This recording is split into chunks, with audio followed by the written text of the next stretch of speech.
He used to pester me for a walk. Now, it's the other way around. Hoag's physicians perform more orthopedic procedures than any other hospital in Orange County. Our orthopedic program, in fact, ranks among the top 5 in the entire country. So whatever it is you live for, you can get back to it sooner. Because as it turns out, the best part of life is simply living it. Hoag for Life. Visit us at www.hoag.org. Welcome to Women Kicking Glass, the only radio show on OC Talk Radio dedicated to empowering women to be the best leaders they can be in any endeavor they choose. Patty Grimm is our host and interviews top women in a variety of fields to help women grow, learn, and lean in together. Patty has over 25 years of experience in primarily male-dominated fields in senior-level management positions. Patty is the owner of Advantage Training Limited, an organizational leadership team training company. She recently released her new book for women called Quiet Women Never Changed History. Be strong, stand out, and stand up. With the subtitle, Let's Go Kick Some Glass. And that's what we're going to do today, because we've got some real glass kickers today in the room. I'm telling you, Patty Grimm is one of them. Awesome.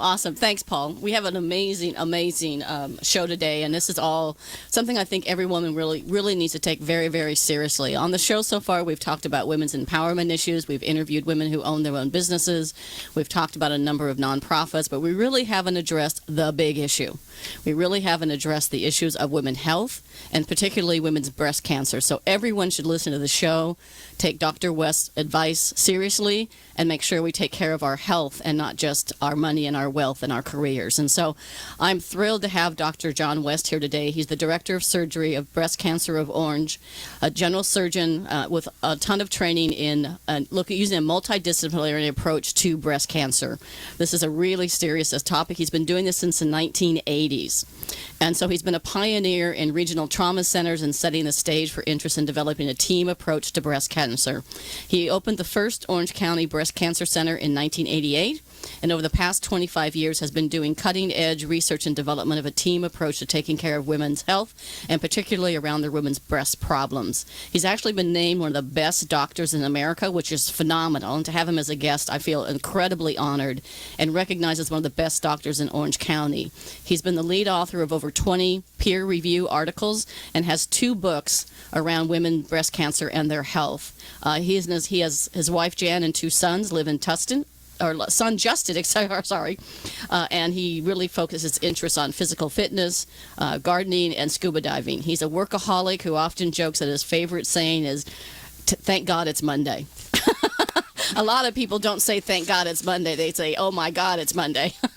So thanks, Dr. West, for being here. I really appreciate this. We had a great conversation about some of these issues, and I think every woman needs to listen to Dr. West, his advice, and get his book. And so you recently published a book that explains much of the progress around early detection of breast cancer and explains the detailed consequences of some of the things that are happening with insurance companies and healthcare. And what's interesting is we're doing this show on the day that the United States government and Congress is voting on the replacement for Obamacare. So it's a very timely show.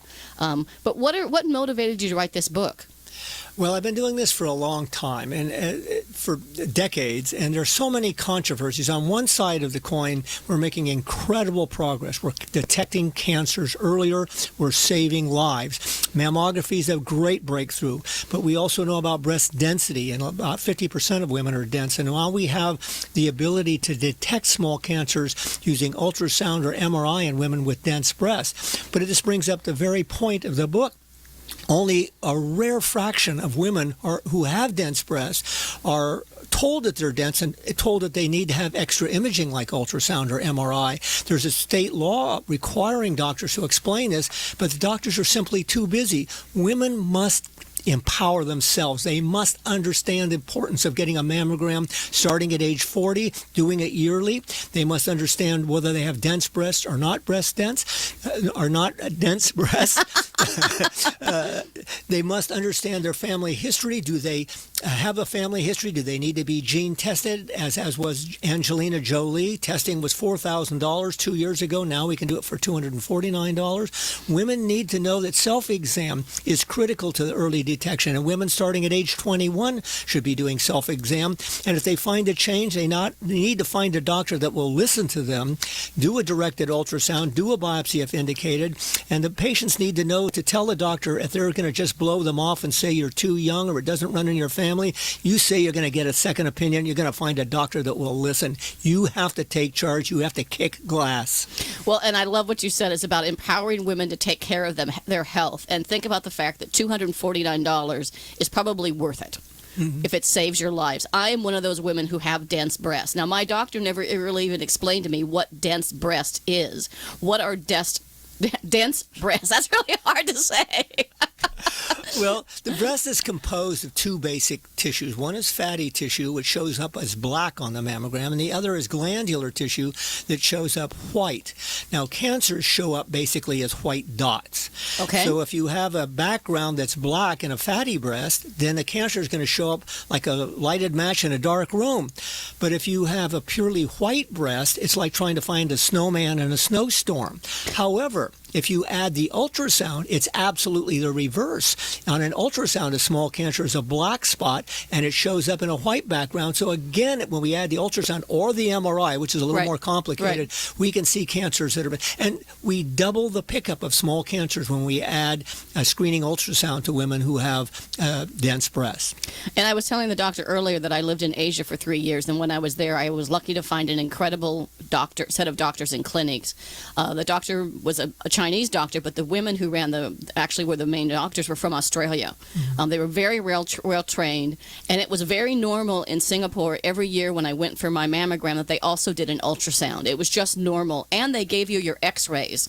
So you actually had your own x-rays to take with you that you could see and compare year over year. So what do you mean about empowering women to take care of their breasts? Well, I think that there's several aspects of this, and I think it starts at a young age. And I encourage teaching breast self-exam or women to start self-exam as soon as they have breasts, certainly by age 21.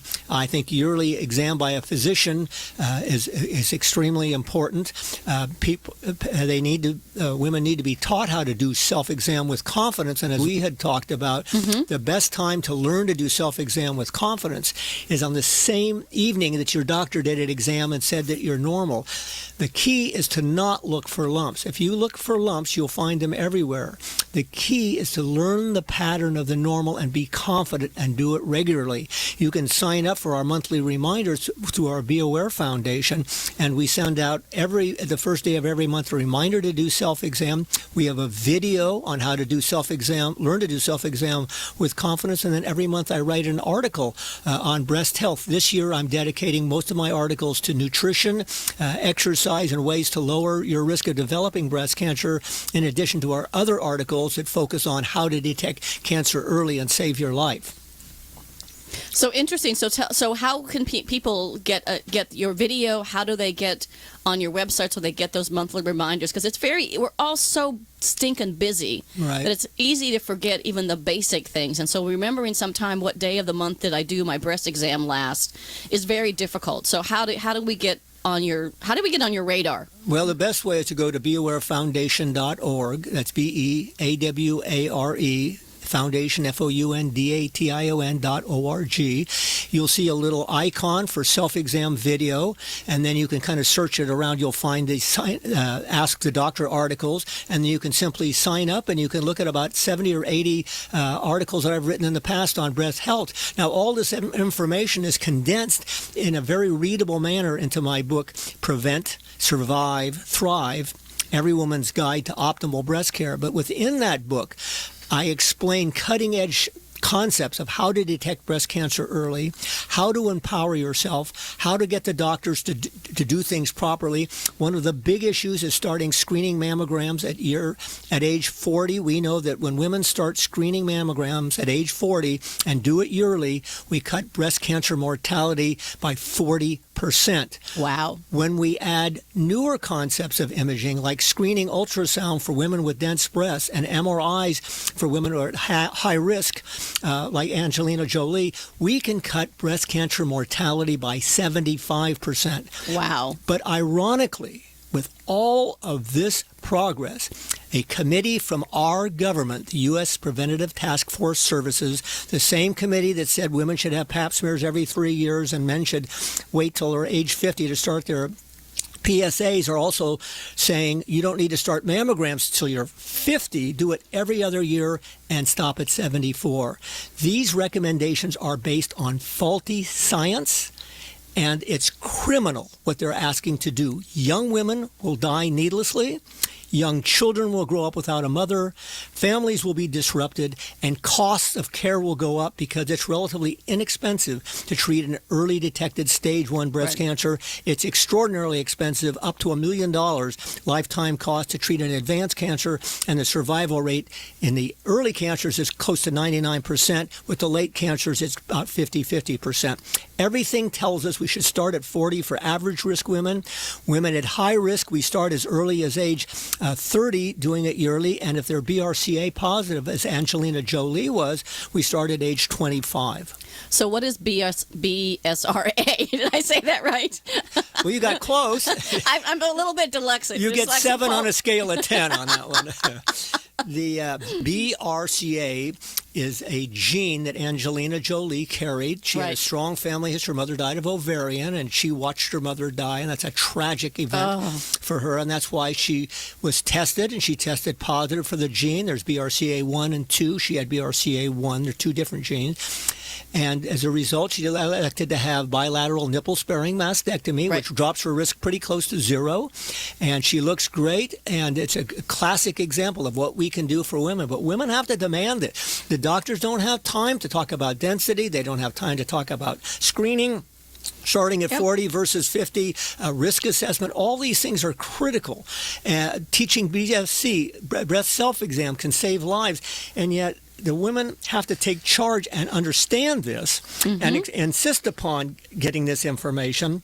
If not, buy my book and get the information from the book. But my gosh, you've got to know what to do to take care of your breast, to take care of your health, to take care of your children. It's up to you. Yeah. You must take control.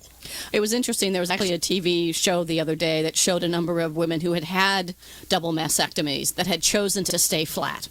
That had chosen to not get the extra surgery to replace the breast that they lost. And it was very interesting to hear these women talk about how empowered they felt.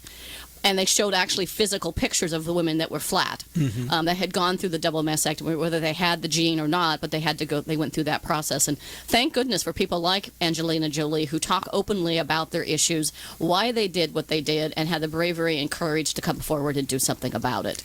Well, you bring up a really good topic. I work at BreastLink, which is a multidisciplinary team that has imagers. We do screening mammograms, diagnostic mammograms, ultrasound, MRIs. We have surgeons. My son's a plastic surgeon, Justin West. He, in fact, wrote 2 of the chapters in my book about reconstruction after both mastectomy and after lumpectomy, which is a very interesting topic. And we have oncologists on board. We do research. We have radiation therapy. It's probably the only fully integrated breast cancer center in the nation where everybody's in one office, one phone number, one computer database. We talk to each other every day, and we are able to give the highest quality breast care offered anywhere in the world. So when you talk about a team approach to breast care or breast cancer, and I would say breast care, not just breast cancer. So is that what you mean when you talk about a team approach? Absolutely. We do everything from young children all the way up to elderly. We take care of men. We take care of women of all ages. And our big role is, one of our big roles is to detect cancer early, but also a big role is to reduce your risk of developing breast cancer. There's things like exercise. Walking for 20 minutes 5 times a week drops your breast cancer risk by about 10 or 15%. If you eat right, if you control your weight, you keep your alcohol under control, all these things can be done to lower your risk of developing breast cancer and improving your chance of survival if you do develop it but catch it early. So these are some great examples when you talk about how women can optimize their breast care. Right. So like eating well, exercising 20 minutes a day, walk the dog around the block, walk with your kids, walk your kids to the park. Don't drive to the park if it's 20 minutes away. Those are things you can do to actually help. Eat well, take care of yourself, watch the alcohol. Obviously, don't smoke. Is one of the big ones as well. So that's kind of that approach. So you shared a couple of stories, and I think there's really power in stories. And you talked about the story about Michelle. Yes. And so tell our audience a little bit about what happened, about Michelle's story. The book is dedicated to the memory of Michelle because that memory, that story should encourage a woman, inspire a woman to take control of her breast health. Michelle was 22 when she found a lump. She was captain of the swim team at a Midwest college. She went to student health. They said, "Oh, you're too young, you're too fit, it doesn't run in your family, you're just a nervous female, don't worry about it, it's your hormones." And so she did worry about it, and she went back home, and her family made sure she got actually 2 or 3 second opinions the first few months she was back on spring break. And they all said exactly the same thing. Well, the story went on and on, the lump got bigger, but people kept telling her not to worry about it. You're too young. You're too young, 22. She finally developed pain in her back and in her sternum. They did a bone scan, and it was obvious she had metastatic cancer. Finally, they biopsied the breast, and it was the source of the metastases. They put her on chemo. They did the mastectomy, but unfortunately, 2 years later, she died. So Michelle's place in Temecula is dedicated to the memory of Michelle, and they do a lot of outreach to the community. And my book is dedicated to Michelle because it's such a classic example. Had Michelle done the opposite, had she say, "Look, doc, I found this lump. It's new. I want a directed ultrasound, a focused cone compression mammogram view. If you see anything abnormal, I want a vacuum-assisted biopsy. However, if the entire workup is negative, I want you to follow me at 2, 4, and 6 months. I read this in Dr. West's book, and I know that's the proper thing to do. And oh, by the way, if you don't want to follow those directions, I'm going to go out and find a doctor who will." That's empowering women to take care of their health and their breasts. That you take control and you don't let the doctor be the one that tells you, "Oh, don't worry about it. I have dense breasts," right? I'm going to go see Dr. West and several other people that he recommended because my doctor just says, "Oh, you have dense breasts. You should get a breast exam once a year." She's never recommended an ultrasound or an MRI or anything to deal with the issues. And so that's really about empowering yourself to take care of your own health. So here's what you say to your doctor, Patty. You say, "Look, I have learned about breast density, and I know there's a law out there that I'm supposed to be given the option of doing screening ultrasound that will pick up that will double the pickup of small cancers, and I just don't want to miss something. So I want you to order a screening ultrasound for me. And oh, by the way, I'll follow Dr. West's rule. If you don't want to treat me properly, I'll find a doctor who will." Exactly. So can men get breast cancer? Absolutely they can, although most of the lumps we see in men are in fact hormonally related, certainly in teenage boys and young boys. In men between the ages of 20 and 40, when we find a breast lump, we think about testicular cancer, and sometimes that diagnosis is missed. And then over age 40, we start thinking about breast cancer. However, the vast majority of the lumps we see are due to medications, particularly heart medications or bodybuilding steroids. But men who find a change in their breast, and men in theory should be doing self-exam. Maybe their wives ought to do it for them. I don't know. We could, at any rate, if there's a change, they should report it. The key thing is knowing the normal and reporting a change. If you know your normal breast, you've watched my video, you learn to do it with confidence, you do it regularly. If something, you'll notice a change and you can bring it to the doctor's attention. One point I want to make here is that menstruating women should examine themselves 5 to 10 days after the onset of the period. Estrogen is at peak level just before the onset of the period, and the breasts are tender and swollen. That's the time most young women examine their breasts, and it's the worst possible time. If you just simply wait 5 to 10 days after the onset of the period, the estrogen levels drop precipitously. The breast tenderness drops considerably. They're easier to examine, and that's the time you should do it. So you can still sign up for our monthly reminders at beawarefoundation.org. Watch the video, sign up for the monthly reminders. But if you're having regular periods, you'll just have to put in your cell phone a reminder or something such that when your period starts at 5 to 10 days later, that's when you lie down, stretch out, do a careful exam. You don't look for lumps. You know the pattern of the normal. If everything's fine, Be reassured. If there's a change, report it to your doctor. Your doctor doesn't listen, you find a doctor that will. Okay, awesome. That's a great segue. So we're going to take a quick commercial break. When we come back, we're going to continue to talk about this topic. You can tell Dr. West is very passionate about this. And if you don't get the answer you want, go see somebody else and find somebody who will. All right, thanks. We'll take a quick commercial break. Imagine what it would feel like to lose everything. Your job, your home, your family, your dignity. This has happened to thousands of the men, women, veterans, and young adults we serve at Working Wardrobes. What do we do to help? We provide career development services, life skills workshops, job skills training. We provide the perfect interview outfit, and we get clients placed in jobs. Call Working Wardrobes, 714-210-2460. Donate, volunteer, invest, hire.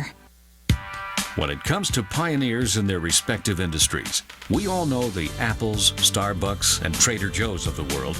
In the realm of recruiting, Decision Toolbox is the industry's best-kept secret, with 90% of their business from referrals and repeat customers. For over 20 years, Decision Toolbox's U.S.-based team of recruiters, sourcers, professional writers, quality personnel, and tech support has perfected a Six Sigma approach to talent management.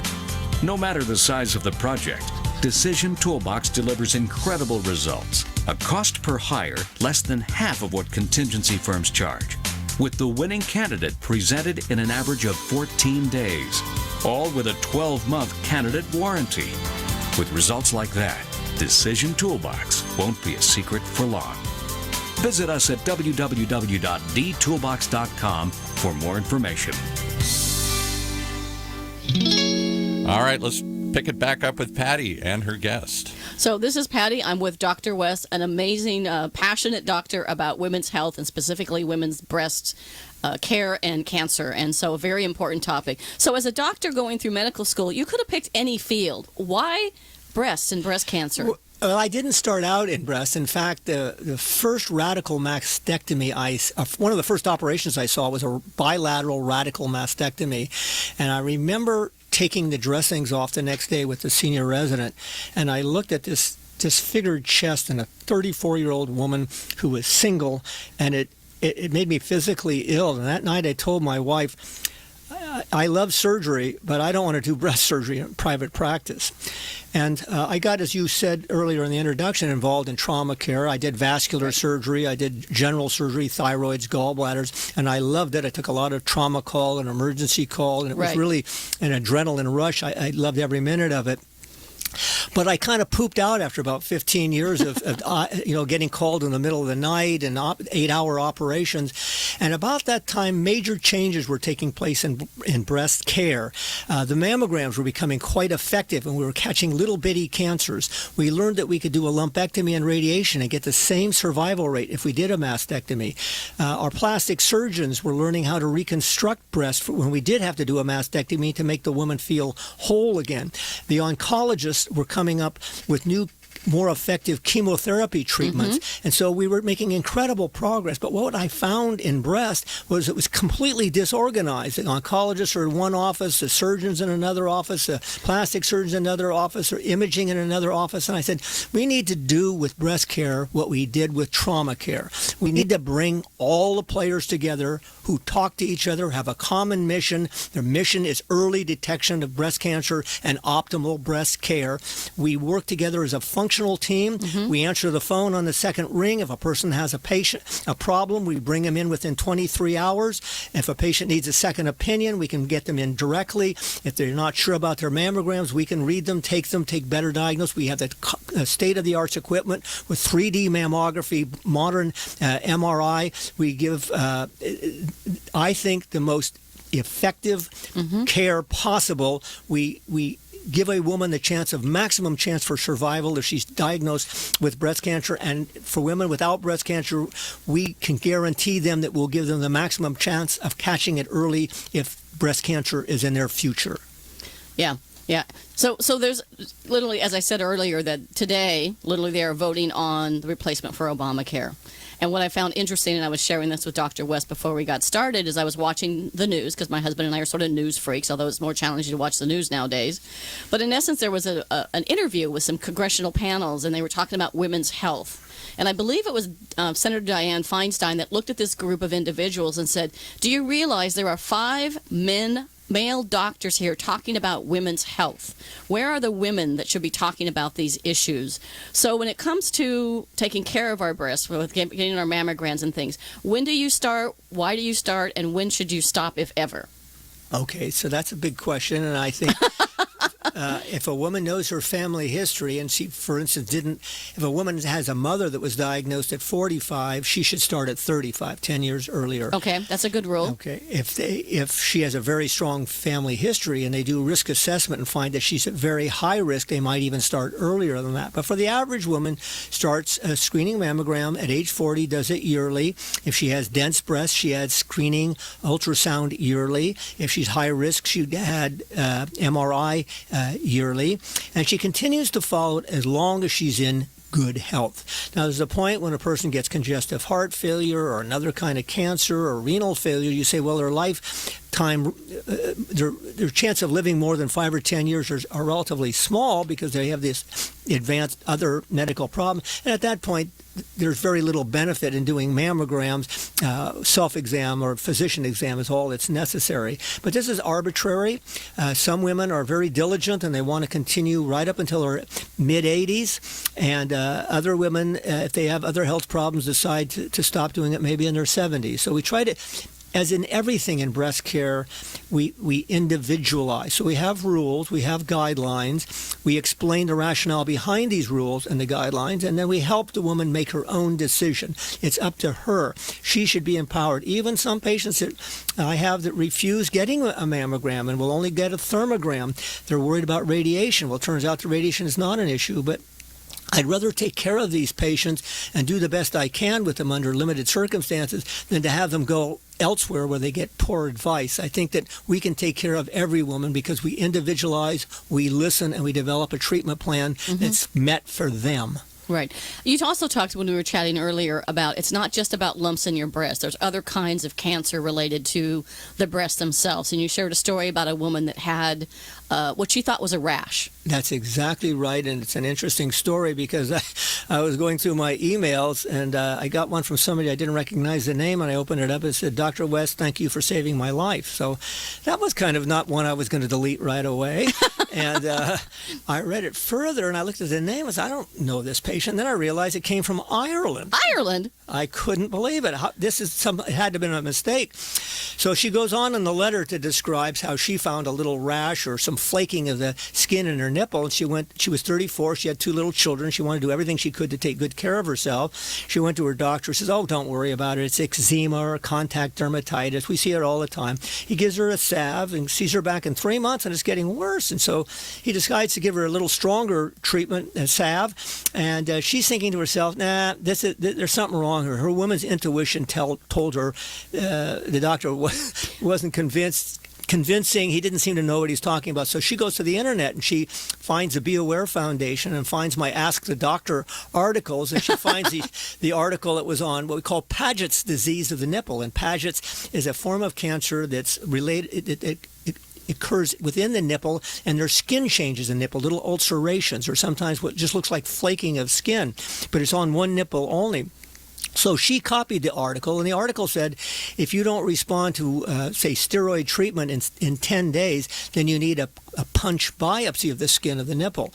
So the doctor read it, and he said, well, okay, I'll send you over and have it done. And she gets the punch biopsy, and sure enough, she has Paget's disease of the nipple. She has a limited mastectomy, and she's cured, and she gives me credit for saving her life. And all I did was write a little article and ask the doctor on the Be Aware Foundation website. Yeah. You also talked about how somebody that also picked up a 15-cent brochure and found out they also had something. That's one of my favorite stories. A 15-cent brochure saved this person's life. So think of it. Both Komen Foundation and American Cancer Society have concluded that monthly breast exam, self-exam doesn't work. But they say you should be self-aware and report a change. And so in my book, I summarize that by saying it took a committee to be that stupid, because those recommendations make no sense at all. So at any rate, breast self-exam by and large is not done properly, and most women are not confident in doing it. So what a story that you brought up was a woman who went to the Coleman race. She was 34 years old, and at the end of the race, she picked up a bunch of stuff, put it in her shopping bag. They have the little vendors out there, and that night she's in her nightgown watching TV, and she's pulling things out of the shopping bag, and she gets a pamphlet that says breast self-exam, how to do it. So she starts with her left breast and checks it. It seems normal to her. Goes to her right breast, and her little area just didn't seem right to her. And she told her friend the next day, said, well, you better go see your gynecologist. The doctor says, look, you're 34, doesn't run in your family, you're a hysterical female, don't worry about it.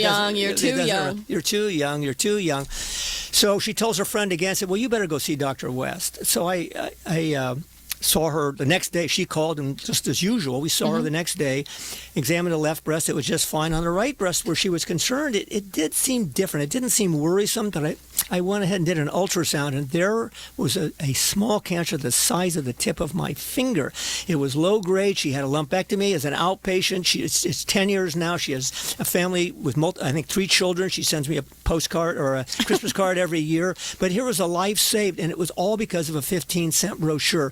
If a 15-cent brochure can save that 34-year-old woman's life, then watching my video, signing up for self-exam, and doing it properly will give you a major layer of protection, and it's free. Well, and here's the interesting thing. I mean, this is like you said, how could they make this decision?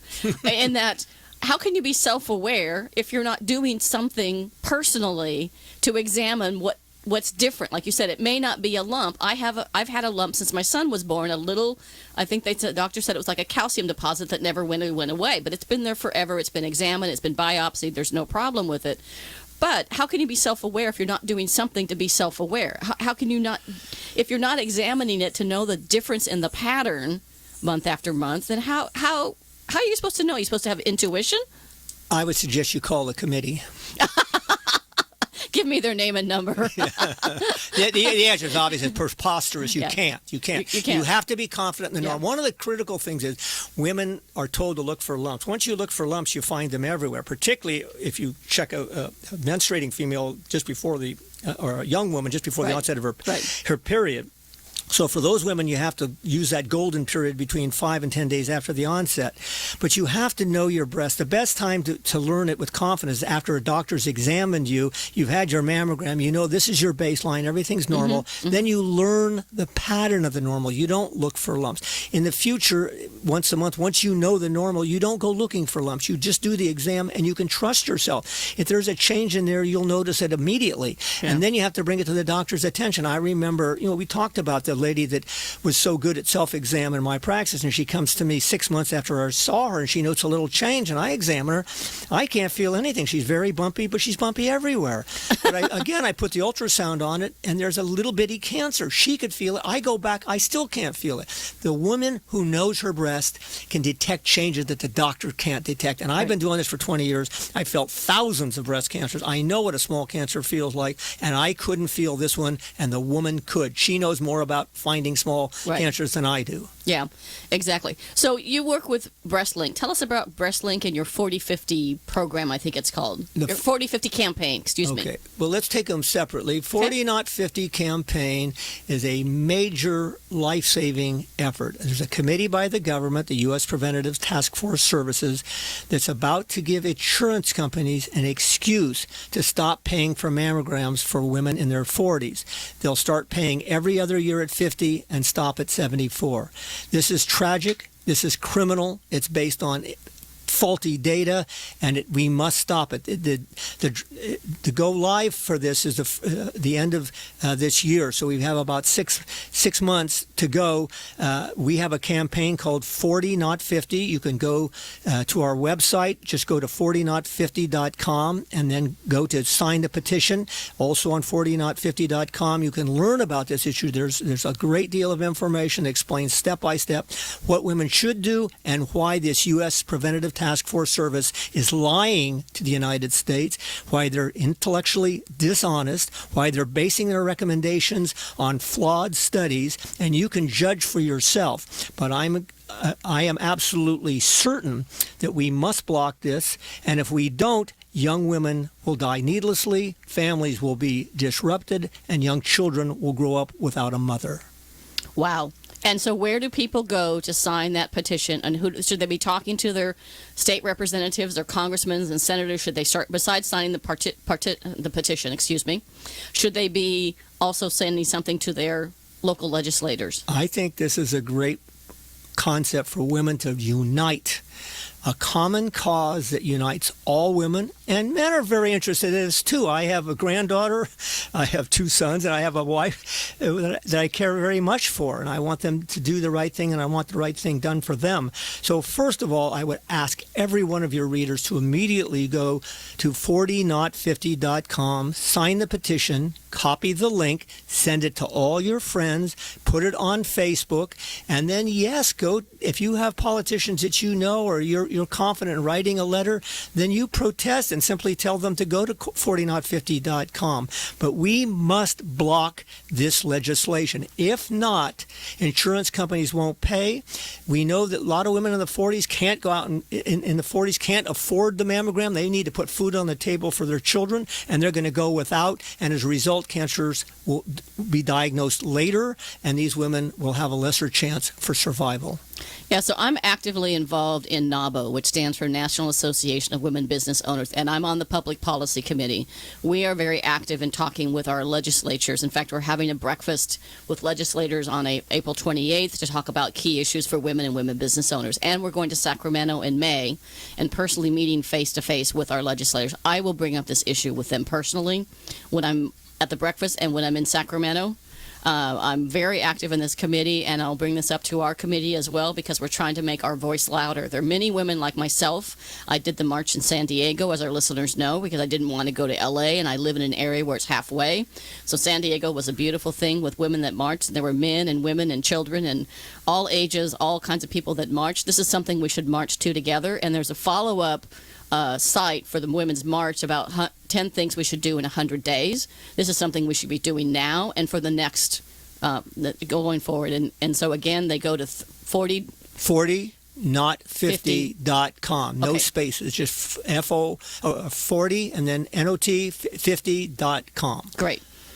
And then you asked about BreastLink, and yep. It's a multiple centers here in Southern California, now in New York City, that are all completely comprehensive cancer centers that have everything from woman screening, risk assessment.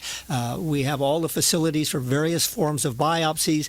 We do the surgery, the reconstructive surgery. We have the oncologist. We have the radiation therapist. We have nutrition people. We have all sorts of support services, and we have an excellent service model in that women with problems can call in and be seen within 23 hours. So if you call in the morning, we'll see you that afternoon. If you call in the afternoon, we'll see you the next day. We also have what we call same-day service. So when women come in to see us for their yearly mammogram, they stay a little longer. We get all the additional views. We give a completed reading printed out that day. They get a copy, and they see a surgeon that day to do an exam, to teach self-exam, to go over risk assessment factors, to discuss density, to identify which women really need to think about gene testing or risk assessment, and then a long-term follow-up plan and how to healthy tips on how to lower your risk for breast cancer. So we cover the bases from A to Z in a very organized manner where everybody talks together. That's all we do there. Every one of our specialists focuses only on breast care. So I think it's probably the best place you can go in the world to ensure that you get optimal breast care. Yep. Paul has a comment that I think came in from Twitter. Yeah, somebody wanted to know where, again, they can get those Ask the Doctor letters. Yes, thank you very much. BeAwareFoundation.org. It's a bit of a mouthful, but BeAwareFoundation.org. selfexam.org, and you'll see the icon for the self-exam. You'll have to do a little searching for the Ask the Doctor, and then you can go to the 70 archived articles on Ask the Doctor, and then you can go up for a monthly reminder.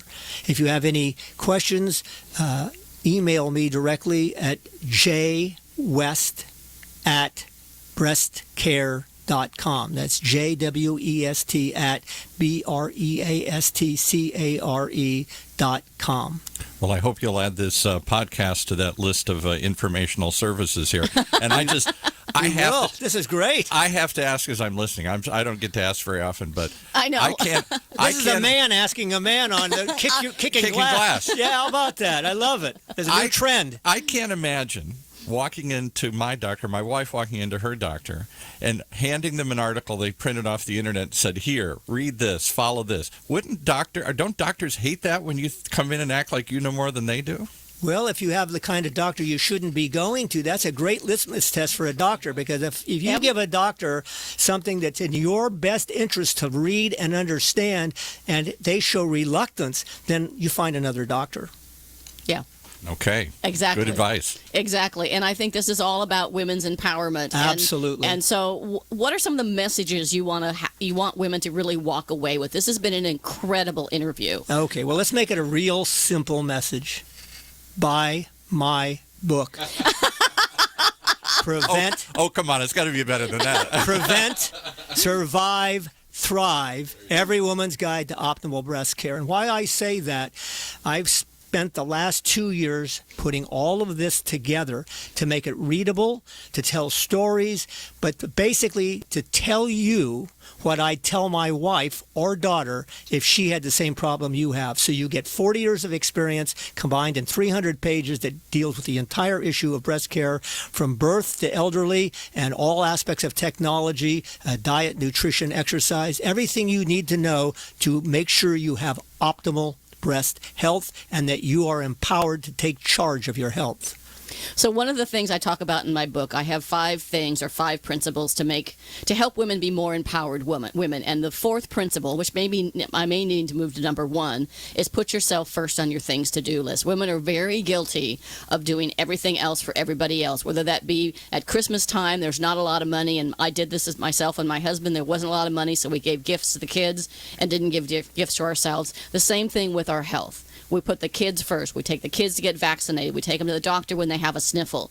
And yet women sometimes don't take care of themselves and put themselves, at least not number 1 on your things to do list. I put it number 1 because I think you need to take care of yourself to take care of your kids. And if you have a delayed diagnosis of breast cancer, I can't tell you how disruptive that is for a family. The children, you do then lose attention. You can't put the energy into your children. You just can't do it. So taking care of yourself, the self-exam it's free, it's easy, it works. The starting mammograms at age 40 is no big deal. You must do that. You can't make excuses for that. And find a doctor that will listen to you. That may be the biggest message of all. Bring the doctor in an article, tell them Dr. West said you do this or that, and if they say, oh, that's interesting, he's a good guy, yeah, I think I'll listen to it. But if the doctor shows that doesn't really listen to you, find a doctor that will. Yeah, even on the airplane. They say, put on your mask first before you can take care of your child or somebody that's with you. Right. You can't. This is one of my things in the book. You can't give away what you do not own. Yeah, right. So you point. can't take care of yourself your kids if you're not taking care of someone else. I couldn't have said it better. Yeah. So just we have a couple last minutes. Final thoughts for the audience, for men and women that might be listening. What should husbands be doing? And then how do we get in touch with you? I know we need to buy your book, Prevent, Survive, Thrive by Dr. John West. What else can we do?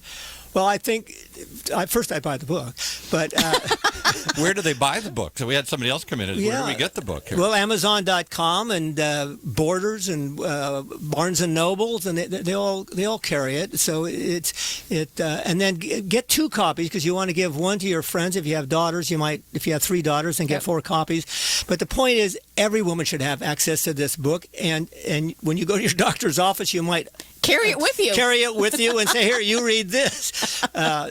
So I think empowerment is the word. It's kicking glass, and part of that is putting your health first and empowering yourself and taking charge of yourself. And don't listen to anybody who says, don't worry about it, you're too young or you're too old or you're too this or you're too that.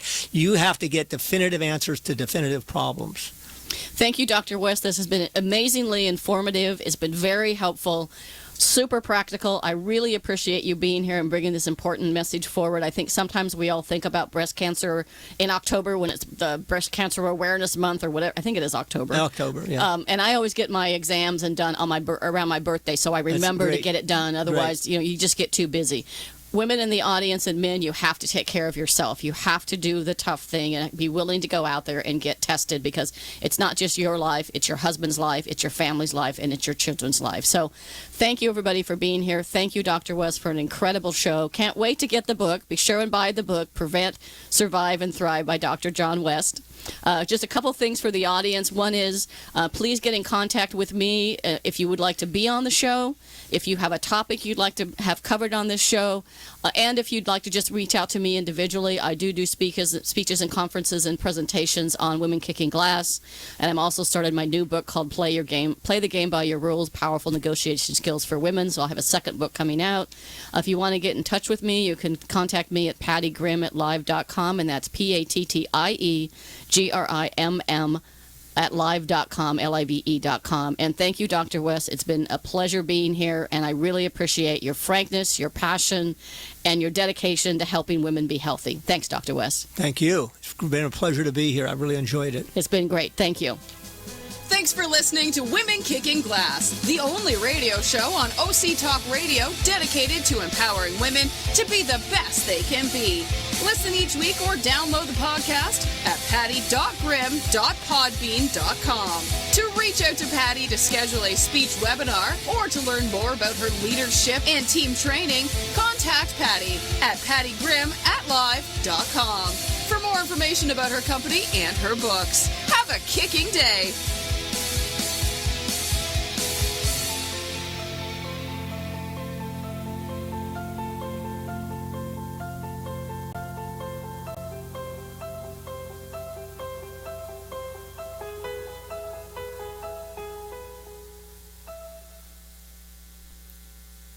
Support for this podcast and the following message